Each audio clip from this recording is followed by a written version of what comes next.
যার ভালোবাসা পাওয়ার জন্য আপনি পাগল হয়ে আছেন, একদিন দেখবেন সে আপনার ভালোবাসা পাওয়ার জন্য নিজে পাগল হয়ে আছে। তাই যখন আপনার সাথে যা কিছু ঘটুক না কেন, সব কিছুর জন্য আল্লাহর কাছে শুকরিয়া আদায় করতে হয়। হ্যালো এভরিওয়ান, আসসালামু আলাইকুম। সবার কি অবস্থা, কেমন আছেন? আশা করি সবাই ভালো আছেন, সুস্থ আছেন। আলহামদুলিল্লাহ, আমরা সবাই ভালো আছি। তো বরাবরের মতো নতুন একটি ব্লগ শুরু করতে যাচ্ছি। আশা করি আপনাদের কাছে ভালো লাগবে। সকালবেলা একটু রুমালি রুটি তৈরি করব। তো আমার না এখন কি হয়েছে জানি না, আমার এখন প্রায় সময় শুধু রুমালি রুটি খেতে মন চায়। মানে পাতলা রুটি, তো মানে কি বলবো, এটা খেতেও আমার কাছে অনেক মজা লাগে। জানি না আপনাদের কাছে কেমন লাগে। তো আজকে রুমালি রুটিগুলো আমি বেশি পাতলা করে ফেলেছি, তো একটু মাঝখান মানে ছিঁড়ে গিয়েছিল, তো সমস্যা নাই। পুরো রুটি কিন্তু মানে খুব সুন্দর হয়েছিল, মজা করে খেয়েছি আলহামদুলিল্লাহ। তো বেশি পাতলা করলে এরকম হয়, আর মিডিয়াম ভাবে রাখলে কিন্তু মাশাআল্লাহ। আর বাকি সব রুটিগুলোই ভালো হয়েছিল। আর আমি যে ডিম দিয়ে একটু ব্রেড করে নিয়েছিলাম, আমি আজকে ব্রেডের মধ্যে একটু ক্রিম দিয়েছি, এতে করে অনেক মজা হয়েছিল। আর দুধ চা বানিয়েছি, আর এই যে একটু গতকালের তরকারি ছিল। তো এগুলো দিয়ে আমাদের সকালের নাস্তাটা কমপ্লিট করব। তো আমি তো জানি না আমার এই ব্লগটি কে দেখছেন। তো যে যেখান থেকে আমার এই ব্লগটি দেখছেন, তো শুরুতে একটি লাইক দিয়ে ভিডিওটি কন্টিনিউ করবেন। আর যদি আপনার কাছে ভালো লাগে, আপনি মনে করেন যে আমার এই ব্লগ থেকে আপনি কোনো কিছু শিখতে পারছেন বা ভালো লাগছে, তাহলে কিন্তু আপনি চাইলে আমার চ্যানেলটি সাবস্ক্রাইব করে আমার সঙ্গে থেকে যেতে পারেন। আর অলরেডি এই কাজটি যারা করে দিয়েছেন তাদেরকে জানাই অসংখ্য ধন্যবাদ, অনেক অনেক ভালোবাসা। যাই হোক, এখন আমি আমার রান্নাঘরে চুলার পাশে যে ছোট্ট একটি মানে জায়গা আছে, এখানে আমি একটু গুছিয়ে নিচ্ছি। তো রান্না করতে করতে যখন এই জিনিসগুলো আমার চোখের সামনে পড়ে, তখন কিন্তু খুবই ভালো লাগে। রান্না করতে বেশ মজা পাই আমি। তো আমার রান্নাঘর আমার শান্তির জায়গা, প্রশান্তির জায়গা। রান্নাঘর সবসময় আমার মনে হয় শুধু রান্নাঘর না, এটা কি রান্নাঘর অনেক কথাই মনে করে দেয়। আর রান্নাঘর যদি সুন্দর হয়, গোছানো থাকে, তাহলে কিন্তু কাজকর্ম করতেও ভালো লাগে। তো যাই হোক, এই যে এই কর্নারে আমি একটু আর্টিফিশিয়াল একটা, এটাকে কি বলে, ক্যাপসিকামের মতো আর কি, তো ওটাই দিয়ে দিলাম। আর এই যে আমি ইদানিং এই ধূপ ছলা বলে এগুলোকে, এটাই লাগাই, ধূপ আর কি, মানে ঘ্রাণে আমার রান্নাঘরটা সুন্দর হয়ে থাকে। এতে করে আমার মানে খুবই ভালো লাগে। এত সুন্দর ফ্লেভার, মানে কি বলবো, মন প্রাণ সব কিছু জুড়িয়ে যায়। তো আমি কিন্তু অফ ক্যামেরায় আমি আমার রান্নাঘর গুছিয়ে নিয়েছি সুন্দর করে। আর এই যে টুকটাক ঘরে থাকা জিনিস দিয়ে আমি আমার রান্নাঘরটি সুন্দর করে একটু সাজিয়ে নিচ্ছি। শুধু সাজালে তো হবে না, পরিষ্কার আছে কিনা সেদিকেও কিন্তু খেয়াল রাখতে হবে। আর আমি অফ ক্যামেরাতে সব কিছু সুন্দর করে ক্লিন করে নিয়েছি। যদি এগুলো দেখায় তাহলে ব্লগটি অনেক বড় হয়ে যাবে, সেই জন্য সেটা আর শেয়ার করলাম না। আর এই যে এটা কিন্তু মোটা লবণ, এই লবণটা অনেক কাজে ব্যবহার করা যায়, যেমন মাছ ধোয়া, পরিষ্কার করা, বা অনেক কাজে ব্যবহার করা যায়। যে কোনো কিছু মানে কালি বেশি পড়লে ওখানে একটু ডলা দিলে উঠে যায়, ভটকি বা যে কোনো কিছু ধার দিতে কিন্তু লবণ অনেক কাজে লাগে। ভাজি পুরিতেও ব্যবহার করা যায়। আর এখানে যে আমার কিছু জিরা, যে জিনিসগুলো আমি সবসময় রান্নার কাজে ব্যবহার করি, সেগুলো এখানে রেখে দিচ্ছি। অনেক সময় হয় কি, আমি বিভিন্ন জারে রেখে দিই, তাড়াহুড়ার সময় কিন্তু পাওয়া যায় না, সেজন্য ভাবলাম তো এই চোখের সামনে রাখলে ইজিই ব্যবহার করা যাবে। বড় কন্টেনারে অনেক কিছু থাকে, সময় মানে দেখবো যে যখন দরকার হয় তখন পাই না। ওই দিন আমি আসলে পাউডার দুধ রেখে দিয়েছি, দেখে নষ্ট হয়ে গিয়েছে, ভুলে গিয়েছিলাম, তো এরকম আর কি। তো যখন আমি সময় পাই তখনই যে জিনিসগুলো দরকার হয় সেগুলো কিন্তু আমি আগে থেকে করে রাখি, এতে করে আমার রান্নার কাজগুলো খুব সহজ হয়ে যায়। তো কেমন হয়েছে আমার সাজানোটা প্লিজ আপুরা কমেন্ট করে জানাবেন। তো আপনাদের ভালোবাসে আমি অভিভূত, আমার কি বলবো ভাষা নাই। সবার জন্য অনেক দোয়া করি, আল্লাহ তাআলা আপনাদের সবাইকে নেক হায়াত দারাজ করুক, সবাইকে ভালো রাখুক। অন্তর থেকে অনেক অনেক দোয়া, আপনাদের সাপোর্ট জন্য আমি একটু একটু করে এগিয়ে যাচ্ছি। ইনশাল্লাহ আমিও আপনাদের পাশে থাকবো, আল্লাহ যতদিন আমাকে বেঁচে রেখেছেন। তো এখন এই যে বাবাটা মসজিদ, আজকে শুক্রবার ছিল আমার এই ভিডিওটি, তো ওরা যাচ্ছে নামাজে। আমি বললাম একটু ভিডিও করি, আমার ছেলেবেলার নাম তো আমি লুকিয়ে লুকিয়ে চুপি চুপি তুলেছি। তো যাই হোক, ও ক্যামেরাতে আসতে চায় না, লজ্জা পায়।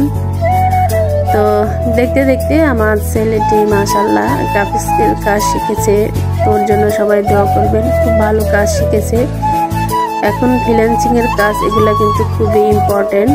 তো যাই হোক, এখন রান্না বান্না করব, সেটার জন্য আমি যে চিকেন রান্না করব, পোলাও করব, তারপর শাক ভাজি রাতের জন্য। পোলাও আমার মেয়েটা খেতে খুবই পছন্দ করে। যে মশলাগুলো দেখালাম সেগুলো চিকেন জন্য বেটে দিব, সেজন্য দেখালাম আপনাদেরকে। আর এই যে এই মশলাগুলো আমি ছড়িয়ে চিকেনগুলো আগে থেকে আমি একটু যে ভেজে নিয়ে রেখেছি আর কি। তো এখানে যে একটু আদা রসুন আছে, মিঠা জিরা, শাহজিরা, জিরা, তো একটু আদা রসুন এগুলো আমি বেটে নিয়েছি। তারপর একটু দারচিনি, এলাচি, আজকে মন চাইলে একটু পাটায় পিষে করবো, গোটাও মশলাও দেওয়া যায়। তো যাই হোক, ভিডিওটি আগে পরে হয়ে গিয়েছে, তো প্লিজ আপনারা মনে কিছু নেবেন না। তো এর মধ্যে আমি আদা রসুন বাটা, ধনিয়া গুঁড়া, জিরা গুঁড়া, তারপর মরিচ গুঁড়া, হলুদ গুঁড়া আর একটু লবণ দিয়ে, তো আমি পানি দিইনি কিন্তু তেল দিয়ে একটু মানে ভাজি করে নিয়েছিলাম। আর এখন রান্না বান্না করব। তো যাই হোক, আজকের এই চিকেন রান্নাটি কিন্তু খুবই মজা হয়েছিল, আর পোলাও একদম ঝরঝরে হয়েছিল। তো শুক্রবারে আমাদের একটি বিয়ের দাওয়াত ছিল, আমরা যাইনি। আমার মেয়ে বলে না আম্মু যাবো না, তো ওরা গিয়েছিল। তো আমরা ভাবলাম যে যেহেতু শুক্রবার, আজকে আমরা বাসায় মানে ভালো মন্দ কিছু তৈরি করি। তো আমার মেয়ে পোলাও খেতে খুবই পছন্দ করে, সেজন্য ওর জন্যই বানানো। তো পোলাও করেছিলাম, তারপর মাংস, শাক ভাজি, কাবাব, মাশাআল্লাহ, পেঁপে ভাজি, প্রত্যেকটা রান্না খুবই মজা হয়েছিল, খুবই মজা হয়েছিল আলহামদুলিল্লাহ। তো যাই হোক, তো আসলে আমাদের এই ছোট্ট জীবনে কখন কার কোন সময় কি হয় একমাত্র আল্লাহ ভালো জানে। আমরা আগে থেকে কোনো কিছু বলতে পারি না। তবে সবার কাছে আমার একটি অনুরোধ, আমার ভিডিওর মধ্যে যদি কোনো ভুল ত্রুটি হয়ে থাকে বা আমি যদি আমার মনের অজান্তে কাউকে কোনো কষ্ট দিয়ে থাকি, প্লিজ আপনারা আমাকে ক্ষমা করে দিবেন। কারণ নিঃশ্বাসের বিশ্বাস নেই, আমরা যে কোনো মুহূর্তে কিন্তু আল্লাহর ডাক পড়লে চলে যেতে পারি। তো সেই জন্য প্লিজ সবাই ক্ষমা সুন্দর চোখে দেখবেন। সব কিছু ভুল ত্রুটি তো হবে, আমরা মানুষ, তো ভালোবেসে দেখলে ভালো লাগবে। আর যদি আপনি আমাকে পছন্দ না করেন, তাহলে আমার ভালো যেগুলো সেগুলো আপনার কাছে ভালো লাগবে না। তো যাই হোক, কথা বলতে বলতে আমি আমার চিকেনগুলো ভালোভাবে কষিয়ে নিয়েছিলাম। আর এই যে এখন আলুগুলো দিয়েছি। বর্তমান বিশ্বের পরিস্থিতি খুবই খারাপ, বাইরের রাষ্ট্রের দিকে তাকালে তো বোঝাই যায়, মানে কি বলবো, বিশ্ববিখ্যাত আমেরিকা খুবই উন্নত একটি দেশ, তার কি অবস্থা, মানে এগুলো দেখলে আসলে মনের ভিতরে খুবই মানে সবসময় একটা ভয়, হতাশ। তো আগের মতো আর দিন আমরা ফেরত পাবো না। এখন যত দিন যাবে আস্তে আস্তে কিন্তু সব কিছুই মানে খারাপ পরিস্থিতি আসবে। এই কথাই বলে না, যায় দিন ভালো আসে দিন খারাপ, সেরকম আর কি। তো আমরা সবার যে জায়গায় থাকবো, আমরা সবাই যতটুকু সময় পাই আল্লাহর ইবাদত বন্দেগীতে মশগুল থাকবো, ভালো কাজ করার চেষ্টা করব। তো এটাই আর কি। তো আসলে যখন জন্ম যেহেতু হয়েছে, মৃত্যু তো একদিন হবেই। তো সবসময় মৃত্যুর জন্য প্রস্তুত থাকতে হবে। ভুল ত্রুটি তো হবে, আবার আমরা আল্লাহর কাছে মনের মতো ক্ষমা চাইলে আল্লাহ কিন্তু ক্ষমা করে দিবেন। তো কথা বলতে বলতে আমি এখানে যে পোলাও যে রান্না করব, সাদা পোলাও করব, তার জন্য আমি মশলা যা যা দেওয়া দরকার আদা রসুন বাটা দিয়েছিলাম, আর জিরা দিয়েছিলাম একটু ফ্লেভারের জন্য, লবণও দিয়ে দিয়েছি। আর এই যে এখন আমি একটু যে কেওড়া জল, এটা ফ্লেভারের জন্য। আর এই যে আমার এই কাবাবগুলো, আসামি কাবাব, খুবই মজা হয়েছিল। আগে থেকে করা থাকলে হয় কি মানে একটু ঝটপট বের করে খাওয়া হয়।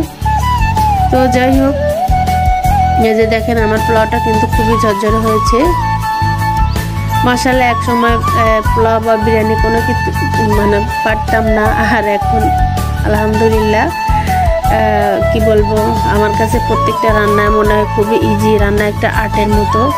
আলহামদুলিল্লাহ আমার প্রত্যেকটা রান্না বান্না কমপ্লিট। এদিক থেকে আমার সাদা ভাতও হয়েছিল, শাক ভাজি, যে পেঁপে, এগুলো এইসব রান্না কিন্তু আমাদের রাতের ডিনারের জন্য। আর দুপুরবেলা আমরা এগুলাই খেয়ে নিব, আমি আর আমার মেয়ে, ওরা তো খেয়ে নিয়েছে। যাই হোক, আজকে আমার ব্লগটি কেমন লেগেছে প্লিজ কমেন্ট করে জানাবেন। আর যদি ভালো লাগে তাহলে একটি লাইক অবশ্যই দিবেন। আমি মেয়েকে বলছিলাম আম্মু কেমন হয়েছে, বলে আম্মু মাশাআল্লাহ খুবই টেস্ট হয়েছে, ও বলে খুবই মজা হয়েছে। আসলে আমি নিজের প্রশংসা নিজে করছি না, আমার রান্না বান্না আলহামদুলিল্লাহ সবাই যেই খায় সেই প্রশংসা করে। যাই হোক, এখন বিকেলবেলা তো একটু পাস্তা লুডুস করব। তো আমি যেভাবে পাস্তা লুডুস করি তো সেটা একটু আপনাদের সঙ্গে শেয়ার করি। আসলে লুডুস পাস্তা এগুলো একদম সহজ রেসিপি, সবাই কম বেশি পারি, তবে আমি কিভাবে করি বানাই তো সেটাই আমি দেখাচ্ছি। আসলে এই লুডুস বা পাস্তা এটাকে কিন্তু বিভিন্নভাবেই খাওয়া হয়, কেউ একটু বেশি মশলাযুক্ত, কেউ বা কম মশলাযুক্ত, মানে বিভিন্নভাবে কিন্তু এগুলো খাওয়া হয়। তবে আমার কাছে পাস্তা তত ভালো লাগে না, কিন্তু আমার ছেলে মেয়ে খুবই লাইক করে, মাঝে মধ্যে ওরা বায়না ধরে, তো মাঝে মধ্যে তো বানিয়ে দিতে হয়। আর বিকেল হলে কি বলবো, নাস্তা তো একটা না একটা থাকতেই হবে।